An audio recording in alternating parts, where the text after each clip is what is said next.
Tama na yan. Here, drink some whiskey. Pero bakit? Well, para ma-relax ka ng konti. Thank you. Si Martina. Hi, Olga. Kumusta? Feeling akong Nasa taas siya, nanonood ng TV. Thank you. Hi. Hi. How Sorry are about you? the time. It's okay. Kumusta? Okay lang, more or less. Bakit? Ano nangyari? Hindi ako dapat nandito. Nandyan lang sa taas si Lautaro. Gusto mo siyang puntahan doon? Hindi, ayoko. Ano nangyari? Tell us. Nagsinungaling siya. Hindi ko maintindihan. Alam mo yun, Tito, kaya gusto kitang makausap. Okay, anong alam ko? Na hindi nagsailing si Lautaro. Nag-sailing siya, Martina. Hindi siya nagsailing, hindi ba, Tito? Well, natagpuan ko siya sa daan papuntang harbor. Tinawagan niya ako.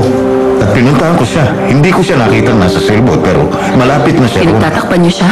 No, of course not. Sino nagsabi sa'yo hindi totoo yun? It doesn't matter. Kung sinabi ni Tito nagsailing siya, then nagsailing siya. You wouldn't lie to me, hindi I ba? won't. Gusto mo na ba siyang puntahan? No. Ayoko. Kailangan ko nang umalis. Don't tell him I came. Please? Okay. Aalis na ako. Good night. Bye. Take care. Olga, alis na ako. Ingat. Salamat. Nagsinungaling ka ba sa kanya? Hindi. Sinabi ko nang hindi. Ay, nagiging weird na ang relationship nila. Our son is such a fool. Bakit niya hahayaang mawala si Martina? Bakit? Sino mawawala? Huwag kang magsalita ng ganyan. Isa pa, may pagka-paranoid si Martina. Well, kasi loko ang anak natin. Tama ka dyan. Oh, yes. Pero hindi siya nagsinungaling.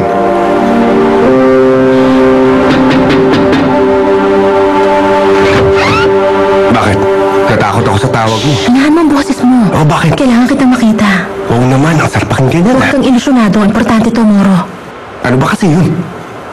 May papagawa ko sa'yo. Bukod pa sa mga nagawa ko na? Ano na naman ba yun? Moro, Oh. sinusundan-sundan mo ko ngayon sa'yo na uli ako. Atras ka? Sa akin ka na ba uli? Ang tanda ko kasi sa huli mong pinagawa sa akin.